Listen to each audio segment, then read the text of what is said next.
श्री शिवाय नमस्तुभ्यम। दोस्तों, आप सभी लोग जानते हैं कि हरतालिका तीज बहुत जल्द आने वाली है और पंडित जी ने राजगढ़ की कथा में हरतालिका तीज से जुड़ा हुआ एक ऐसा वाक्य बताया था जो कि ज़्यादातर माताओं बहनों को नहीं पता और कहीं ना कहीं ये गलती एक होती है हमारी, जिसकी वजह से हमें हमारी हरतालिका तीज का पूर्ण व्रत का फल नहीं मिल पाता है। और कई सारी माताएं बहनें कभी कभी ये भी कहती हैं कि हरतालिका तीज का व्रत हम अच्छे से करते हैं, पूर्ण विधि विधान से करते हैं, पर जब भी हमें उसका फल अच्छे से नहीं मिल रहा है तो कहीं ना कहीं उसका एक कारण और भी हो सकता है। तो वो पंडित जी ने जो है राजगढ़ की कथा में बताया था। अगर आप लोगों ने नहीं सुना है तो हम आपको बताते हैं कि कौन सी वो गलती है जो कि आप हरतालिका तीज के व्रत में करती हैं। और एक और ऐसी बात है जो कि आपको हरतालिका तीज के व्रत के दिन ज़रूर करना चाहिए, चाहे आप व्रत रखो चाहे ना रखो, वो जानकारी इस वीडियो में आपको देखने के लिए मिल जाएगी। सबसे पहले हम लोग आप लोगों को बताते हैं कि पंडित जी ने कौन सी वो हरतालिका तीज के बारे में बात बताई है जो कि माताओं बहनों को ज़रूर सुनना चाहिए। दोस्तों, होता क्या है, जब हरतालिका तीज का व्रत किया जाता है तो माताएं बहनें दिन भर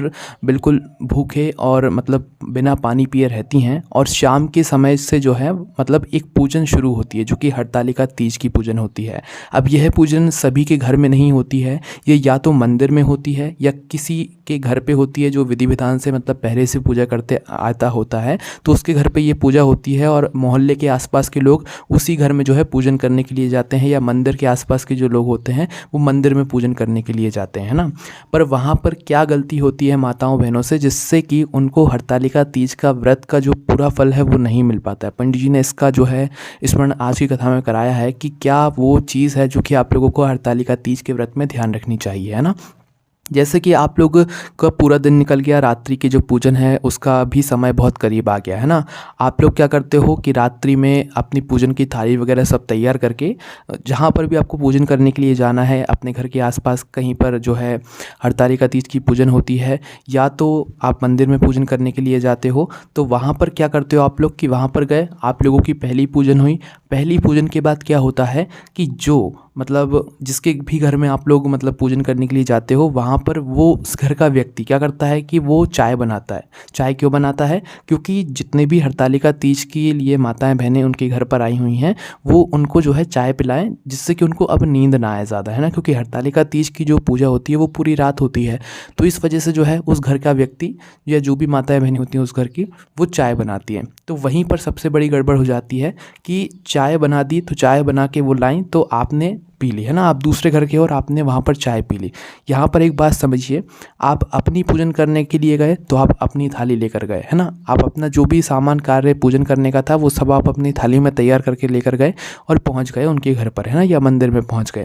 पर उसी स्थान पर अगर सिर्फ एक जगह से चाय आई, है ना, एक जगह से दूध से बनकर चाय आई और उस चाय को माताओं बहनों ने सभी ने पिया, तो अब आप ये बताइए कि उस चाय में भी तो आपका कुछ ना कुछ भाग होना चाहिए, क्योंकि वो भी इस पूजा का ही एक भाग हो गया। जब आपने अपने व्रत के बीच में पूजन के बीच में चाय पी ली है तो भाई वो भी मतलब वो चाय भी एक पूजन का ही भाग हो गया। तो उसमें पंडित जी ने यहाँ पर बताया है कि अगर आप वह चाय भी पी रहे हो ना, तो जितनी भी माताएं बहनें उस पूजन के लिए आई हुई हैं सभी लोग भले ही 1-1 रुपये में लाओ, 2-2 रुपये में लाओ, पर क्या करो कि उस चाय का भी आप 2-2 रुपये मिलाकर ही उस पैसों की फिर चाय बनवाओ, है ना। मतलब उस दूध की फिर चाय बनवाओ, सभी लोग पैसे दे दो, उसके बाद फिर आप वो चाय बनाओ, उस चाय का आपको ग्रहण करना चाहिए।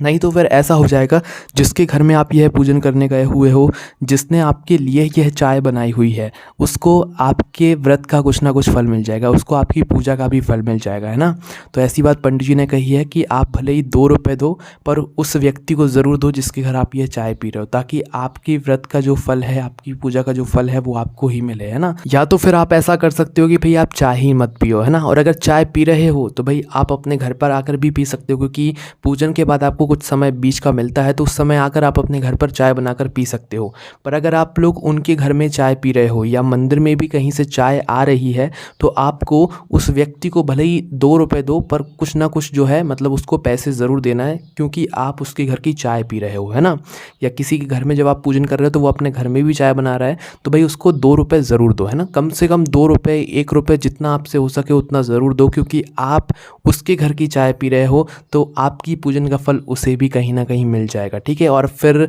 कई सारी माताएं बहनें ये कहती हैं हम तो हर साल हरतालिका तीज का व्रत रखते हैं, जब भी हमें कुछ फल नहीं मिलता है। तो पंडित जी ने कहा कि आप इस गलती को जो है इस बार ना दोहराएं, इस गलती को जो है इस बार से ही सुधारें। किसी के घर में अगर आप चाय पी रहे हैं हरतालिका तीज की रात्रि की पूजन के समय, तो आप उसको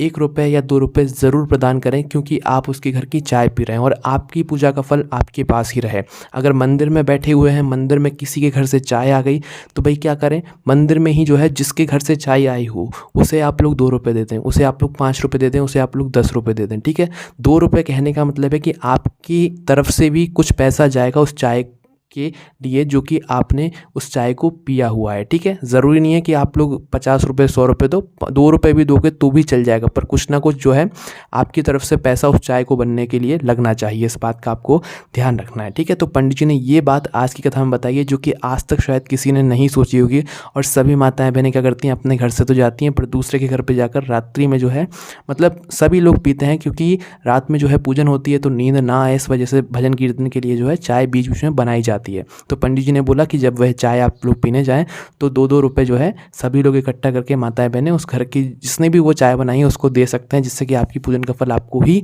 मिले, है ना। तो यहाँ पर ये पहली बात थी, बहुत ही विशेष बात थी। उसके बाद में दोस्तों जो दूसरी बहुत ही मतलब अनोखी बात है जो कि आप लोगों को करना ही चाहिए, जो हरतालिका तीज का व्रत होता है ना, इस दिन भले ही आप लोग व्रत रखो, माताएं बहनें हो कोई हो, आप लोग व्रत रखो चाहे मत रखो, पर इस दिन एक ऐसा काम है जो कि आपको विशेष रूप से करना ही करना चाहिए, कुछ हो जाए करना ही करना चाहिए। इससे भगवान शिव माता पार्वती की कृपा आपके ऊपर होती है। आपने देखा होगा जहाँ पर भी हरतालिका तीज की पूजन होती है, जैसे कि मंदिर हो गया या किसी का घर हो गया, तो वहाँ पर एक